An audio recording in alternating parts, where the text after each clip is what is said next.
What did you like? Really? Yeah. What was the score? 93-91. I have no idea.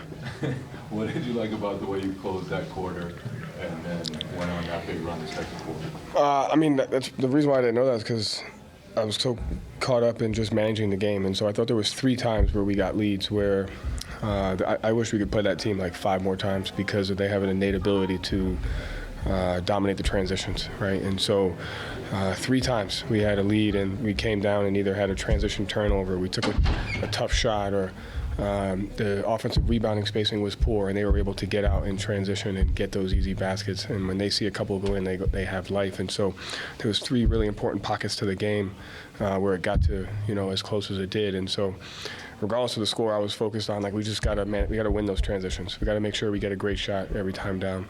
We gotta make sure we get it to 5-on-5, and we gotta make sure we hold them to 1. And I thought the end of the third and that fourth quarter, we dominated the transitions. Right? They couldn't get those. I don't know if we took a poor shot in that quarter. And that's the difference between winning and losing against good teams. And this team, the record doesn't reflect it, but they're talented. They're obviously well coached, and they're just super talented and physical, and they put a ton of pressure on you, especially on the offensive end. I shot 47% from 3, So. What did you like about the rebound? You mentioned obviously they're one of the best offensive rebound teams, but you guys kind of won that margin. Yeah, I mean, I thought everybody did a great job.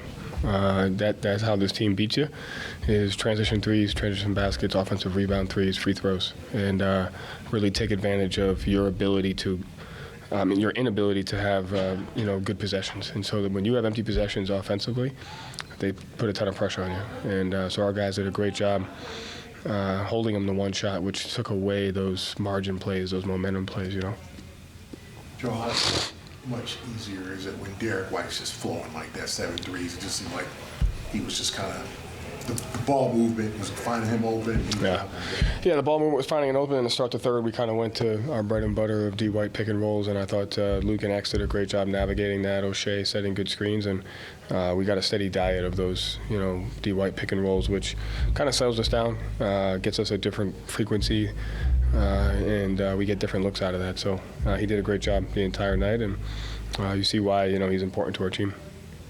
Usually get a trap game, last game, a road trip. You guys are tired. You guys kind of just push through, led for the final 46 minutes or whatever. What does that say about the team?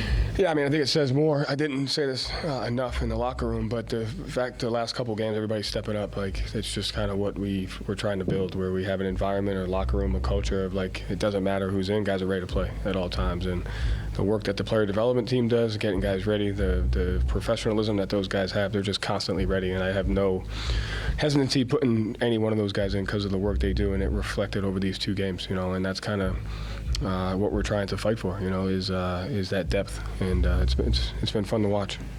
Luke and Xavier specifically, what did you like about them, and I guess what have you kind of learned maybe over the past few weeks about just their strengths and weaknesses, especially when it comes to matchups? I mean, that Luke and X, I'd say Luke, X, O'Shea, and Peyton in particular.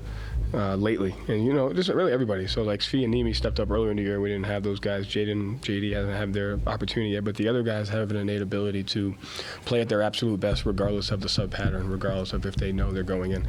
X didn't know he was going to play as much as he did, right? And so just the professionalism and the stay readiness that they have is a credit to the coaching staff and a credit to the players, but their ability to be flexible. So Luke and X have never played together, but they are able to find ways to connect offensively and defensively. And when you have your role players being able to do that, it really helps us.